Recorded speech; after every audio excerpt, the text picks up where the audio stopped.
This is WCN, the Whole Care Network. You talk, we listen. Content presented on the following podcast is for information purposes only. Views and opinions expressed during this podcast are solely those of the individuals involved and do not necessarily represent views of the Whole Care Network. Always consult your physician for medical and fitness advice, and always consult your attorney for legal advice. And thank you for listening to the Whole Care Network.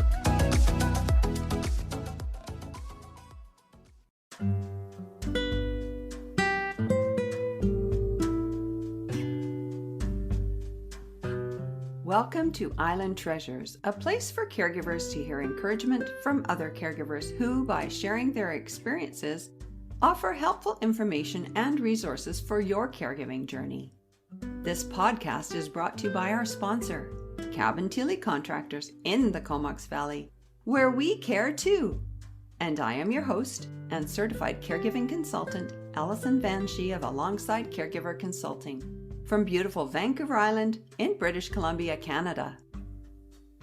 I've known my guest today for many years, as we were co-workers in the province of Manitoba. We had occasion to get together with our husbands boating on the Red River, the same river that became the subject of her memoir, Moving the Flood. As the years progressed, she became caregiver for her husband, who sadly passed away in 2019. Today, she shares how she had no expectation she would become her beloved husband's caregiver. Yet, as signs started to arise, they knew something was wrong, and she was right there beside him, figuring it all out as they traveled this journey together. Join me now as I welcome my good friend, Roxane Anderson, to share her caregiving story. Welcome, Roxane. I am thrilled to have you as a guest on the Island Treasures podcast. Thank you so much for having me, Alison. It's a real pleasure to spend time with you and to talk about caregiving. For sure. You know the topic well. So, Roxane, let's dive right into your caregiving story. If you want to give a little background of how you found you were caregiving. Well, I didn't know when I first met John, my late husband, that I would actually become a caregiver. We had always talked about how we valued relationship as being equal partners, and I do believe we were equal partners throughout our marriage, up until his untimely passing in 2019. I had met John in 87. And we didn't really know that he was having some health issues until around 10 years into our relationship. When we were building the house, he wasn't able to carry the drywall sheets in with the contractors. So then I helped to do that. And you just sort of noticed in that year more and more problems with him being able to lift things. He would drop things. So yeah, I guess that's probably when we first discovered that he had a problem, and we weren't really sure what it was stemming from. We didn't have any answers. And it sounds like it was a complete shock. You were unaware you'd had a great relationship, and like you said, a partnership, and things were going along really well. And then when you were building your house, you noticed there were some changes happening. And I really struggled with that because I wondered if it was just because he didn't want to do things or what. And he would say to me, I'm not lazy, because he probably knew what I was thinking. We were really, really close. We were soulmates. And, it was like, well, yeah, like I'm like half your weight and I'm moving the drywall sheets in because this has to get done.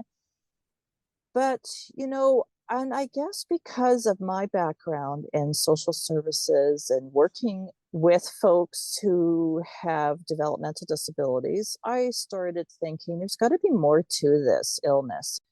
he would hold his arms all the time and just say they're just sore. And when it came to driving a car or driving the boat, his arms would fatigue out also. And then I would have to take over the steering wheel. And even I remember when we would go out to meet up with friends and neighbors for coffee or restaurant meals or to the movies. And then in those days, of course, this is well before COVID, we would always hug each other. And he would see people coming towards him to hug. And then I even remember friends saying, oh, yeah, right, John. I remember, we don't hug you. You have sore arms. So that lasted quite a few years. We just didn't understand what was sort of going on. And then in 2005, he suddenly became insulin dependent. We knew he had diabetes. Diabetes had been sort of discovered in like around 2001. And then he had his sugar levels were so high all the time. So then the doctor said, you need to go on insulin. And then his pain in his arms actually became worse because he suddenly dropped a whole lot of weight. And I kind of fault the insulin, but then it's like, well, maybe it wasn't. Maybe it was just the way his changes were going on, or maybe how this disease was manifesting itself. And then he had a diabetic seizure in June 2008. It was like a grand mal seizure. And I'm very familiar with working with folks who experience epilepsy and who have uncontrolled seizures. So I knew what was happening. But prior to him having the seizure, we were standing out on the riverboat, and he said, look at all these feathers on the ground. Well, there were candy wrappers from John's candies on the ground because he was always having to eat candies because if his sugar levels weren't too high, they were too low. And then it was always trying to reach that balance. And there were no bird feathers, but I thought, I'll humor him. I kind of knew something wasn't right, but then he sort of fell to the ground and went into a really severe grand mal seizure. So I did what I needed to do. From first aid, we know that we put folks in a recovery position, and I removed his glasses, and he was completely shaking. Didn't have the cell phone with me at that time, so had to climb in the truck, drive all the way up to the house from the riverbank. I called 911, and the operator was, so you've left your husband? I said, yeah, he's having a grand mal seizure. I've set him up in recovery. He'll be fine. I'm on my way back. You need to return to your husband immediately.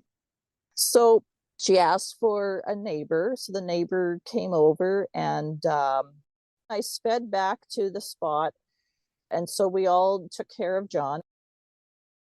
And, at that time, it was really because when you're living with diabetes, and especially when somebody is going into a real low or a real high, the high is almost like living with somebody who's just hyper and can do anything and just so hyper. And then when you go into a low, it can be really difficult because the person can become very rude and they don't understand what they're saying or doing. And so I recognized when on the riverbank, when John was sort of blaming me for what had happened, and that's fine. You blame the ones you love. And so I said to the neighbors, you know what? I'm going to remove myself from the situation because I think my being here is agitating John. Right. So I removed myself, and then the ambulance people were there. They gave him a shot of, it's actually called glycocon. So I always carried a glycocon kit in my purse and in the vehicles for John because he would go into these lows. And I remember my neighbors sitting with John, and John was all settled. And I said to my neighbor, what did you do? He looks so much better. Well, he had a shot of whatever the ambulance people gave him, and I gave him a cigarette. Yeah. I said, okay, that's great. Good. Yeah, real healthy, right? But at any rate, so, from that episode, he could have died. So then from there, my caregiving increased. Like I made sure that I had safety plans set up. We used to restore classic cars. So the mechanics all had to be trained in how to use a special glucagon kit. Yeah. And also to know where the sugar tabs were, and that they call 911 first, then they call me. Yeah. So I had that all quite in place for John because I could recognize that he needed it. And when you go into diabetic load like that, there's different types of seizures, and the seizures that he would go into, I think they're called Jacksonian seizures. So where you're in a seizure moment and you're walking and talking and you're doing things. So you can actually operate a car, because he did. And he even operated my motorcycle, took it out of the shop and drove it around the property and broke it during a seizure. Yeah. So he would behave as if nothing was wrong except something's really wrong. Exactly. Physically. Okay. Huh. Exactly. And then with the motorcycle, to see the damage, he said, I did that. I did that. How so did I do that? Totally wasn't aware. No recollection, no awareness at all. It was like the brain is just so complex. You just don't know what's kind of going on. So it was really hard for John. But I mean, he accepted that I need to manage all the car keys and manage different things for him so that we were both safe. Yeah.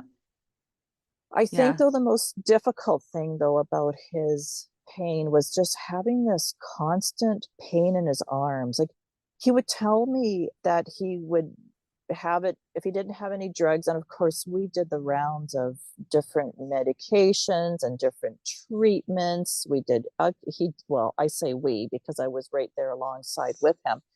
But we did everything that we humanly could find to help. And the pharmacists were just wonderful, and the specialists. But this pain was like, he would even have it during his sleeping time. He would have these reoccurring dreams about, because we had been building the house. So I think the house was very important to him. But he would have these dreams about hanging off the house roof by his hands. And then his arms would be in so much pain, and then he would just fear falling in because he couldn't see the ground below. Yeah, he really endured terrible pain. And that impacted you. Your trauma level was really high as you were caregiving for him, and not knowing what you were dealing with a lot of the time, and the uncertainty of when is it going to get worse. You are absolutely correct.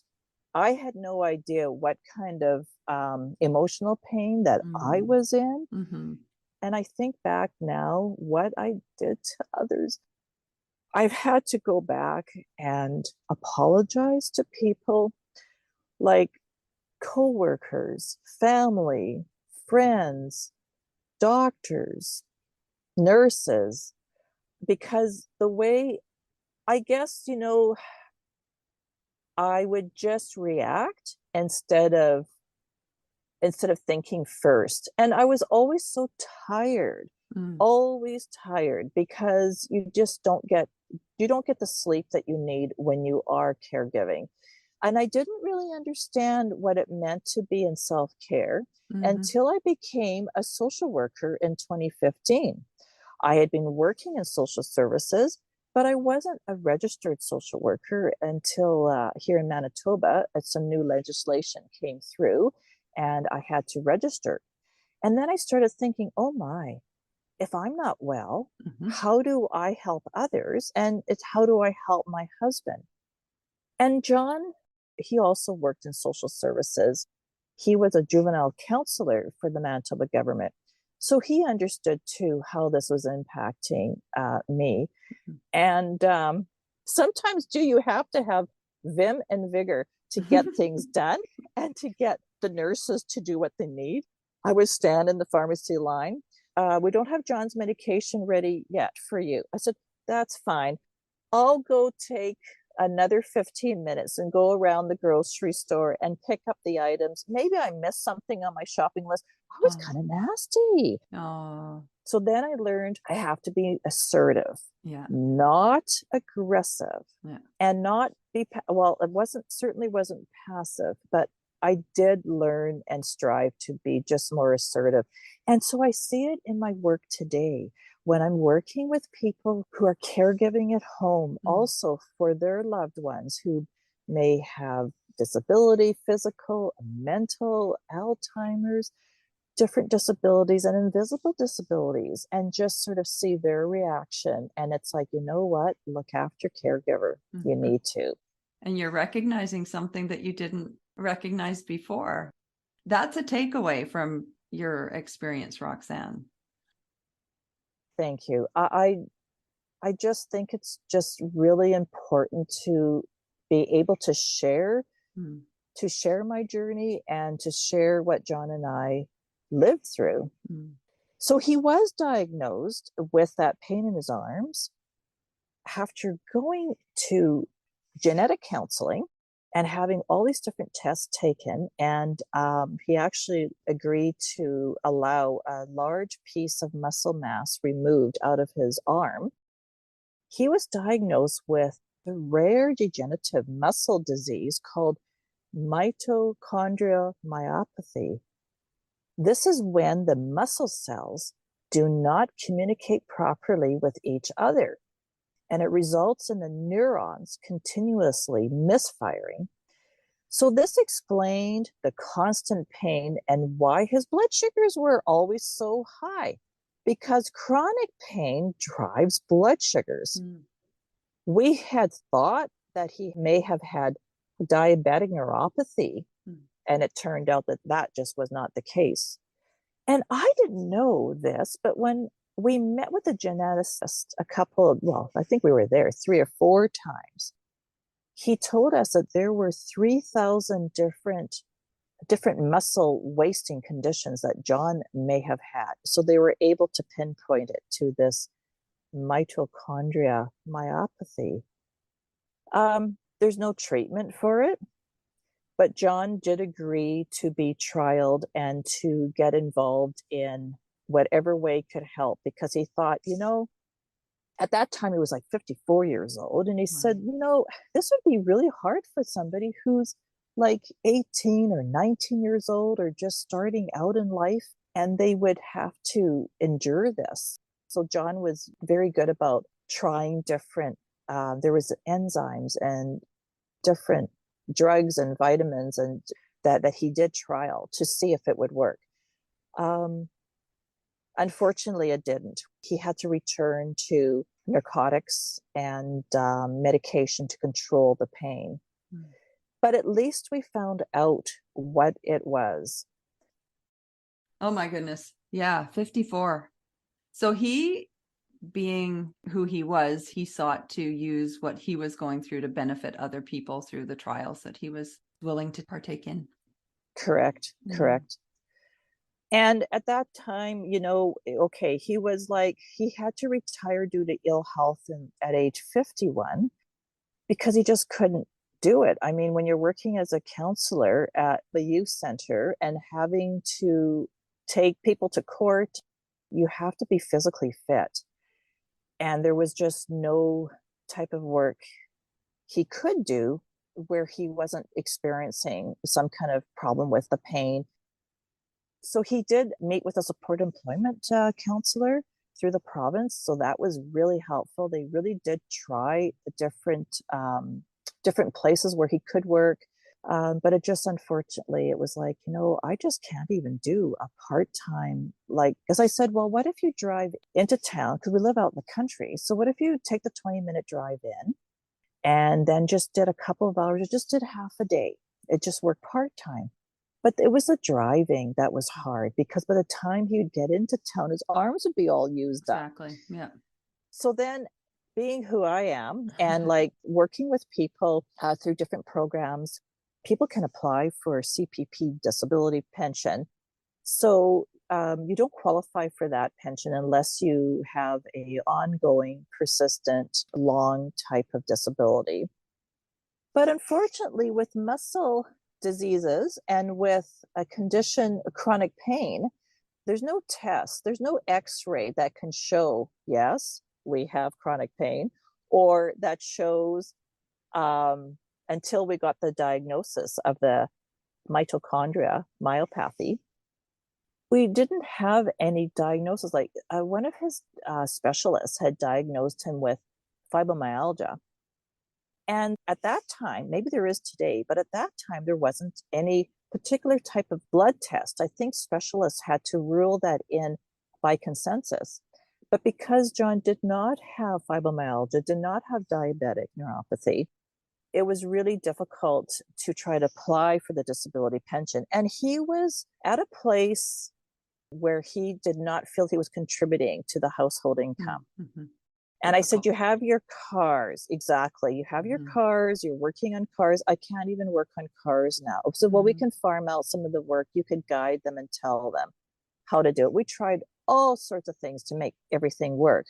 So I said, let's apply for CPP disability. And he was game for it. He said, yeah, I have a disability. And what's wrong with that? I mean, I worked hard all my life and like, here I am, and now I can't. So what, if there is a part-time job out there that I can do, let's do it and let's apply. At any rate, it was a real struggle to apply for the disability. I found it emotionally very taxing because I had to read through doctors' reports and specialists and then count the number of days that he had worked and the different drug trials. But I did it, and it took 1.5 years, but it was a struggle to get that for him. And knowing you, having worked with you, I know your work ethic and I know how thorough you are in what you do. And both of us have worked with clients to apply for things like disability pensions. But for you to do it for your own husband totally sounds like it changed the dynamics for you and made it a very emotional process. Exactly, Allison. And John's sister was very instrumental, very helpful. She was at the time working as a clinical researcher, and she had been involved in some particular drug trials. So she was a real big help because even though she too found it very emotional, she knew how important it was for John, and it was a way that she could help. And then I did actually resource other folks too. And, as a social worker, you certainly know that we need to enroll our resources and get the help that we need in order to get things for the client. And for our clients, we needed to help them to shepherd them through the process, because when you are applying for something for yourself, that's difficult because it's like you did not know that you would be in this particular position. So I guess knowing that was an experience that my clients had, so it was helpful to get that help from others. Knowing what resources are out there, Roxane, though, you did have that advantage. But to apply it personally was a totally different experience for you. Yes, it was. And then throughout this, he got his disability benefits, and that made him feel more like a contributing member to the household. And then he took care of the dogs, and he took care of so many things that today, as I am now a widow living in our home, I just cherish what he did for us and how he looked after things like getting snow clearing done and getting grass cutting done and getting the boiler system sorted out in the shop. Like he really set things up for me, Allison, so that I could live. He said to me, I hope you could live here independently after I'm gone. Because Allison, we thought that John and I were going to live forever until June of 2018. He said, there's something wrong. Yeah, I know you have sore arms. There's something wrong. There's something wrong. So then we kept going back to specialists and doctors. And I said to him, John, I am your advocate and your wife, but you need to tell the doctor what is wrong. How are you feeling? And then I started noticing some things too. And I can't really recall all the different things that I noticed, but I remember keeping diaries and journals of just different things, recording the blood sugar levels. And then I kind of blamed his medications. I thought maybe he's getting toxic on some of the meds. So that was in June of 2018, but I'd like to back up about 8 years back, actually. Things were where we were managing, but then our property flooded.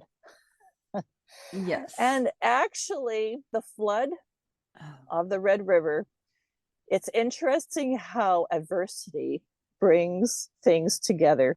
Because my neighbors and John and I got together, we formed these wonderful friendships that I still hold today. And it gave John a new purpose.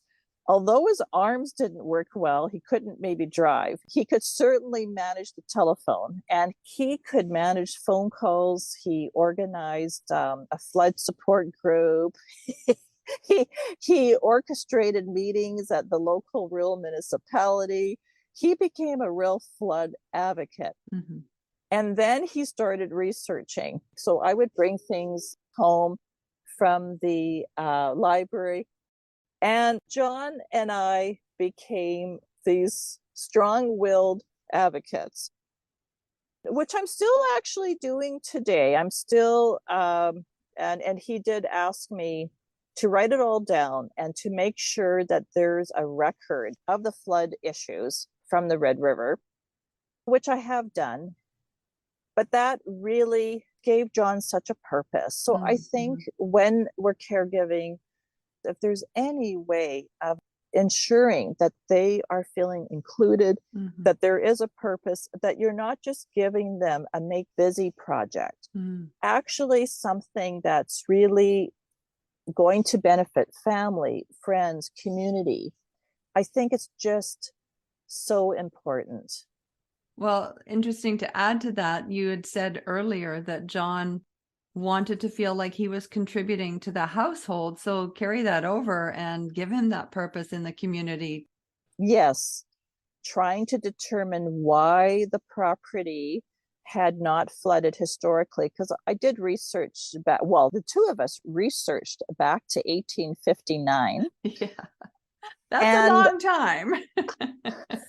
I remember John sending me to the land titles. Okay, here's what you need to do. He would just paraphrase it. Okay, I talked to this woman there. She said, if you come down, it's going to cost $150.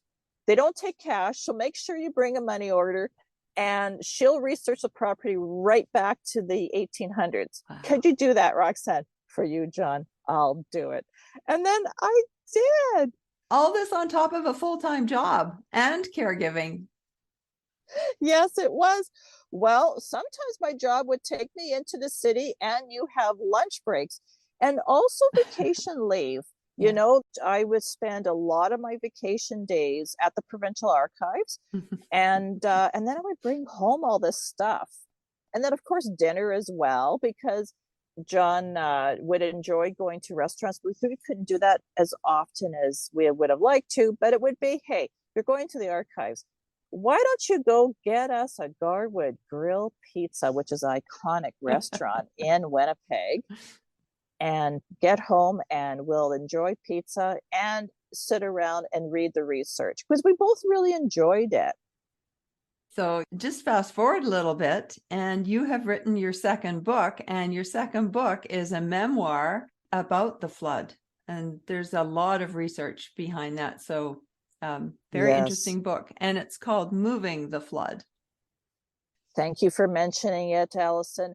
I made a promise to John when he was dying that I would finish the work, because we had a good draft of the book, and he liked the title, Moving the Flood. And he said, you have to make sure this gets done so that we can give it back to the community. Having truth, knowing truth, speaking the truth, integrity was very important to John. So yes, it took me 2 years to finish it. I did get a lot of help, but it is done. And I'm pleased. I know he would be pleased. And on that note, if I may, I want to read what really stands out to me, and it's in the preface. Okay. And you say, During the months that followed, I walked a road that had no end in sight. Yet the scenery along the way was filled with treasured memories. The passage of time did not lessen the grief. Instead, I learned how to keep company with it. I had endless help from my wide support network. When life's problems no longer seemed like catastrophes, I returned to the manuscript. And you say, I had made a promise to John to complete this work. It is done. And Roxane, that really spoke to me. This whole project, it's very educational, and all the research that you both put into it. Thank you.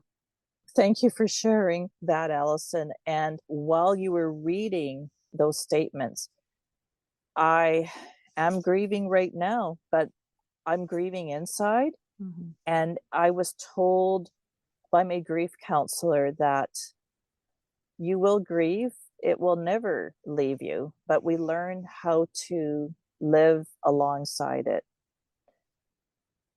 And I didn't think that was true. In fact, my grief counselor, when she came to do home visits after John had passed, I kept telling her, well, people don't die. People die. Mm. People die. Because I had been caregiving for so long, I didn't know any other life, it seems. I was just caught up in this going to work full time, looking after family, looking after John, looking after family, getting groceries, standing in line at the pharmacy, coming home, working on the research, that when he was diagnosed with a fast acting cancer in December of 2018, it just, well, it floored us, but it also moved us into another mode of action. We said to our flood friends, we're going to have to take a pause from the flood advocacy because now we have to focus on how to make John's last weeks the best. So he was diagnosed with a rare cancer. We didn't know at first what type. And then I remember in December of that 2018, just thinking, well, we just need to work this one through. You have to face the challenge and we will do what we need to do. Like the flood, like the diabetes, like the arm pain, it's just another chapter in our lives where we just have to, we will manage this. This too, we will see through. So in time, well, there wasn't a lot of time, but in the weeks that followed, he was diagnosed with neuroendocrine tumours. And he had just turned 64 years old when he had received that diagnosis. And we worked very hard on getting John back home so that he could live every day to the fullest, which we did. So he'd been diagnosed in hospital then? He'd been in hospital at that time? Yes. And I'd like to share something about that. He was in, was I still working? I took a leave. And that's right, I took a leave and I was working on getting the house set up so that he could return home. And he had to go to cancer care from Selkirk to Winnipeg. But the only way that he could go was by ambulance. And the specialist said to him, Mr. Anderson, I usually don't see my patients who come through ambulance and are laying stretched out on a stretcher. This was even before COVID, but I couldn't accompany John in the ambulance. I had to drive myself there. And the specialist said, you have a very fast growing cancer. And John said, okay, just give me the straight goods. And tell me how much time I have, doc. And he said, well, I wish I could tell you that you have months. You don't, you have weeks. John looked so startled.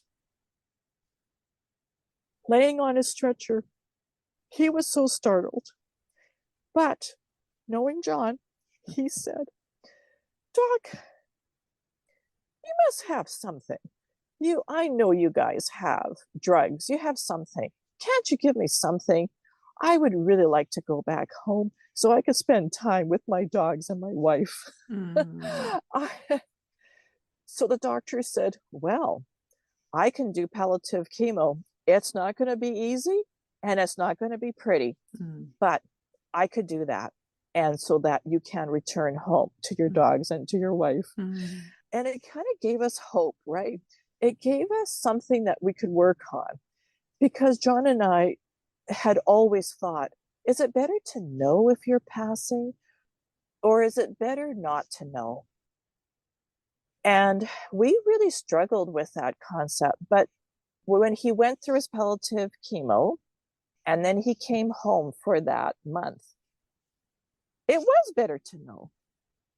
And then it was just, well, people don't live forever, and it's my time. And he so embraced and accepted that he was leaving this world. And I learned so much from him and so much from that.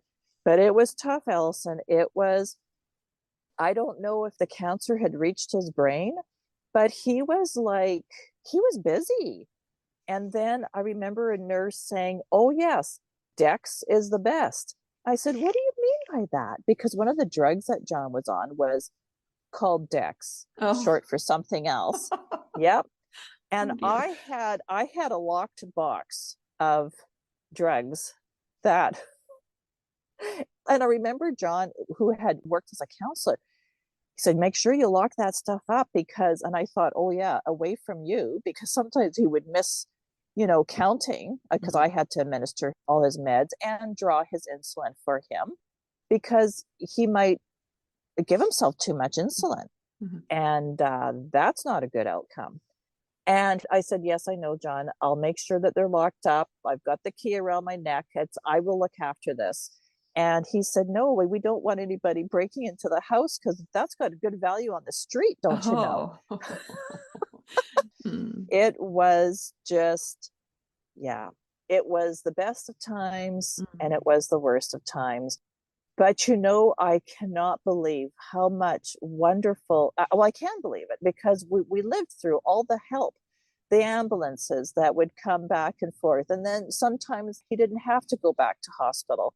It would be, no, you're okay, John. You're good here. You just had a low, or you had this, or we would tweak things. But it was when his legs started to give out and he started requiring dressings. And I remember the home care nurse saying, well, I was right there. I said, okay, I need to learn how to do this. I need to know exactly how you're folding the bandages and how you are doing this, because when you're not here, and if he needs another dressing, I need to know how to do this.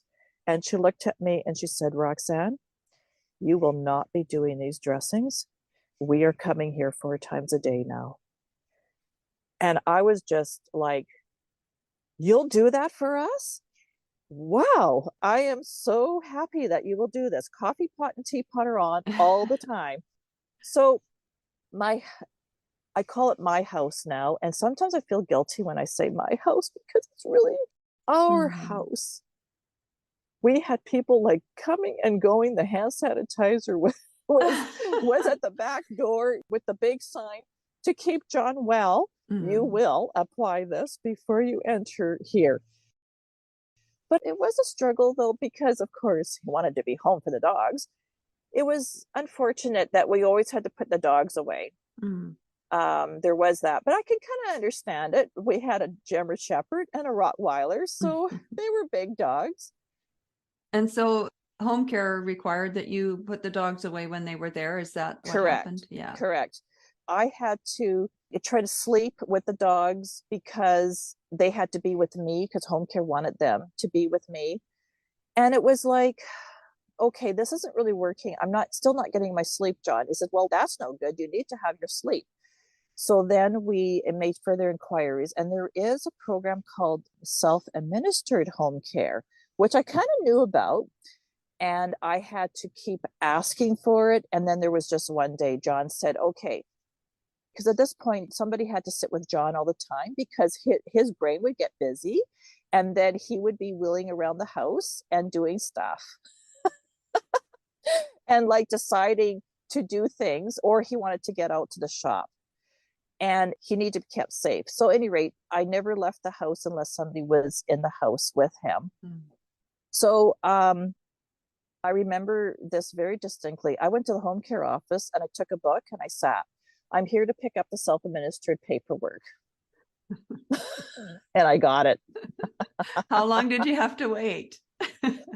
Not that long. Oh, I was prepared. I thought I was going to have to wait 3 hours. And I think I said that. Yeah. I think I said, you know what? I got here as quickly as I could because I know you close at 4:30 and it's only 1:30 right now. But I brought a book. Yeah. They knew I wasn't leaving. No. And sometimes as a social worker, as an advocate, you know, we have to do these things, right? Yeah. And you do it with kindness. Yeah. Yeah. You do it with a goal in mind. Yes, you sure do.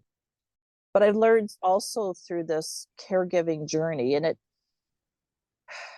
I don't think the journey ever stops, Allison, because now I see I'm still helping. I'm helping friends. I'm helping family. I'm helping others. I help through my course of work. I think the skills are even increased through my work. You have a heightened awareness. Bingo. Bingo. You've got it. So another thing that I've learned through this caregiving journey, Allison, is I'm no longer afraid to grieve. Grieving is a process. And as human beings, we don't think to hold back to laugh. So why do we think to hold back when we need to cry? I grieve still, and I don't think that will ever change. And I don't apologize. If I tear up when I'm with a client, with their family, and I'm tearing up, I acknowledge it. I'll say, maybe I don't say that was a trigger for me, but I'll say, I understand. Mm-hmm. We are human beings and grieving is part of our life. Yeah. You're talking about grief, and I just really found your statement. I learned how to keep company with it. So profound. Well, thank you. Thank you. Thank you. This is, it's powerful, and your insights and your experience are powerful, Roxane. Thank you. So you've shared about the all-encompassing components of your caregiving journey that were complicated by the disaster of the flood and that were compounded by you working full-time, not knowing what's going on with your loved one and exploring that. And during all of this, how did you take care of yourself?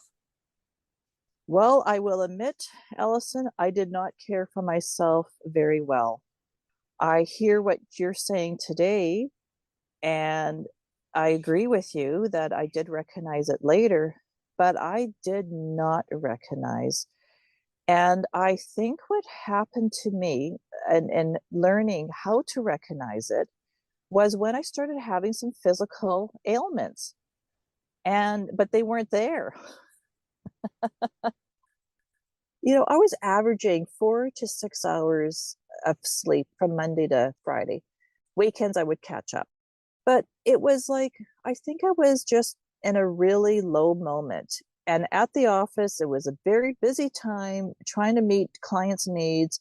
And I left a note on my desk to say that I would be back, that I had to go to the hospital. Nobody read that note. Nobody read it.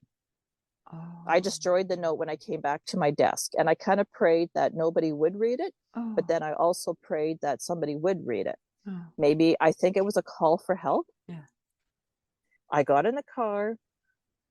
I think I was having a panic. In fact, I know I was having a panic attack, but I thought I was having a heart attack. I had never experienced something like that before. And so I went to Selkirk Hospital, stood in line, and said, I think I'm having a heart attack. I don't feel very good. And they immediately took me in, put the instruments on me, put me on a stretcher. And I laid there for a couple of hours and I had a nap. Oh. I needed a nap. Wow. Then I felt better. And then the doctor came and said, Roxane, you're not having a heart attack. And I started crying. And then she said, what's wrong? Oh. I said two things. My husband is very sick all the time, and we flooded. Yeah, yeah. And then she said, Roxane, you are going to be okay. You need to take a break. You need to look after yourself. She gave me such simple words of advice, which I carry to this day. It's like, you need a break. Mm. And I tell that to my families who I work with. Yep, I see the pain that you're in. I sense it, feel it, smell it, see it. You need a break. Yeah. I had that lovely little nap. Maybe I felt like it was 2 hours, but it could have been just a power nap, maybe 15, 20 minutes. And then went back to the office, destroyed the note, didn't say a word. Went home at 4:30. I thought, yep, I need to work on my sleep. Talk to John about it. This is what happened. And oh my goodness, you do need a break. And then we just made sure that I was caring for myself because I wasn't. No. And the other thing that wasn't good that came out of not caring for myself is being angry. Mm. And you know what? Anger is a secondary emotion to sadness, I believe. I do believe that because now when I work with others, I see their anger and then I might say, tell me what you're sad about. And a flood of tears. That's a little parody. A flood of tears. Moving the flood of tears. Moving the flood. That'll be your next book. The processing of grief. There you go. Processing of grief. But isn't it true?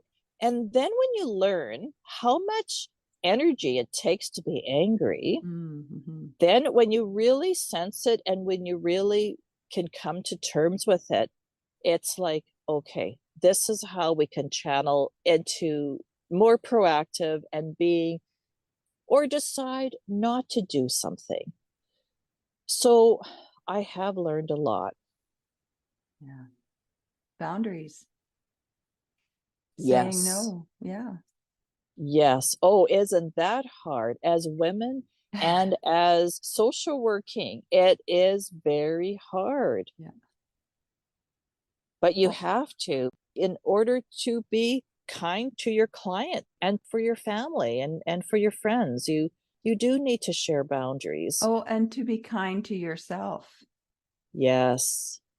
So I also believe what's really good for caregivers is to think of yourself as a first responder.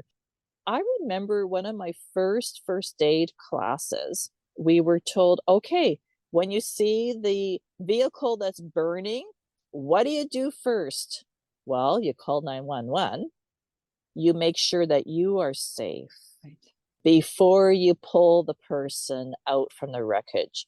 If you even should be pulling the person out of the wreckage, you're talking to 911. You are getting guidance from others. Can I do this? So why would it be any different for caregivers?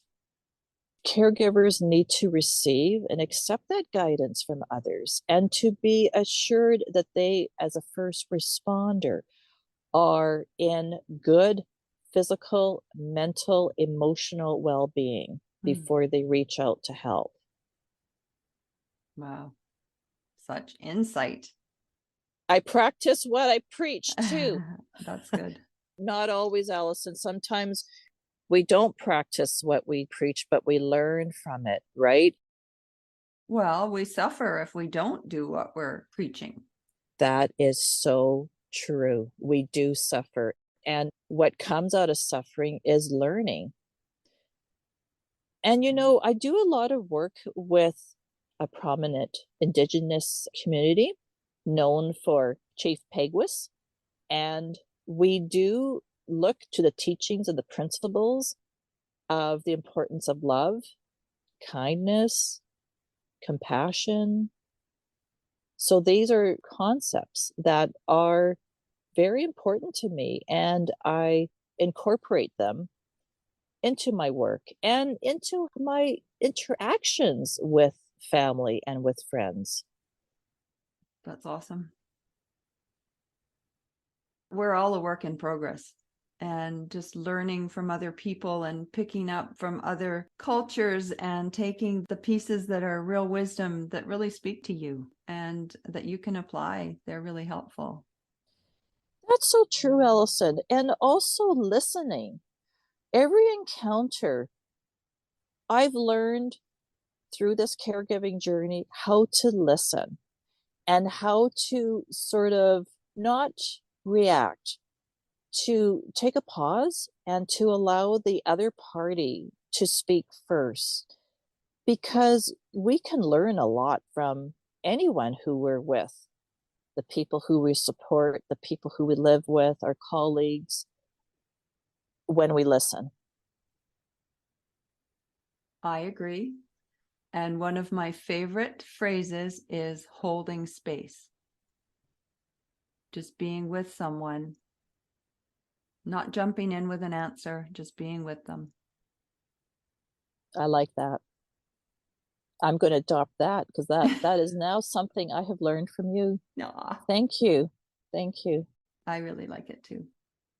So, Roxane, before we wrap up completely, what's one tidbit you would be willing to share about yourself?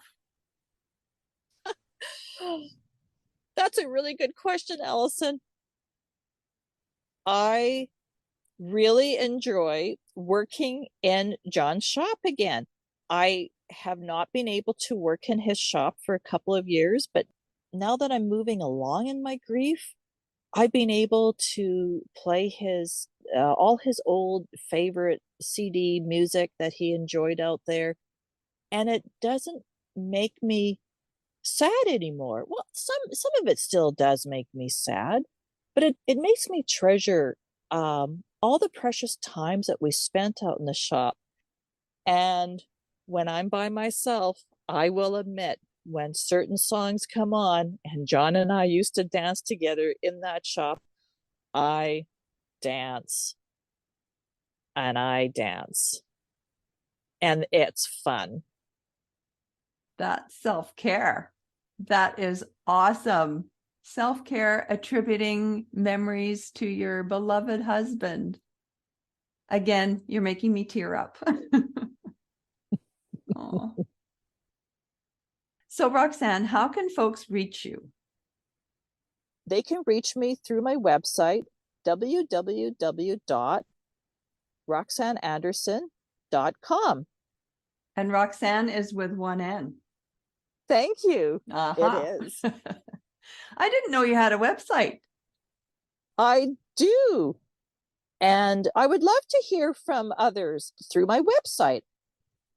Well, Roxane, thank you so much for joining me today. This has been wonderful because I got to visit with my old friend, not old in the aged way, but old as in we've known each other for quite some time. So thank you for joining me today and for sharing your story with our listeners.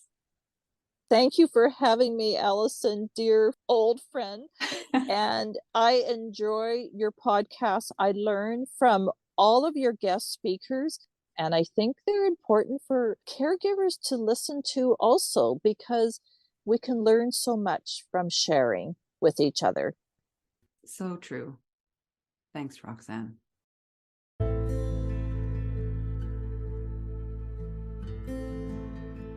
As Roxane said, she hadn't expected to become her husband's caregiver. But as his symptoms worsened and his pain intensified, she took on more and more caregiving responsibilities, emboldened to face every challenge, whether it was diabetes, caregiving, cancer, or even a flood. Ever mindful of John's need to contribute, she found ways for him to feel purposeful and included, supporting his involvement with the flood situation. While John was in physical pain, Roxane was experiencing her own emotional pain, and it took a trip to the hospital emergency department to help her realize her self-care was non-existent. And she now shares her doctor's advice with others. You need to take a break. Now, if you're in the midst of your own caregiving journey and need some supports before you find yourself being told by a doctor that you need to take a break, I invite you to tap into alongsidecaregiverconsulting.ca or Alongside Caregiver Consulting's Facebook page or Instagram account. And if you'd like to connect with Roxane Anderson, you can contact her through her website, roxaneanderson.com. And if you'd like to share your story as a guest on the Island Treasures podcast, please contact me by email, either through my website or at alongsidecaregiverconsulting@shaw.ca. And thank you for tuning in today, and to Roxane Anderson for sharing her experiences, insights, and suggestions to help in your caregiving journey. If you don't want to miss future episodes, be sure to subscribe to the Island Treasures podcast. See you next episode.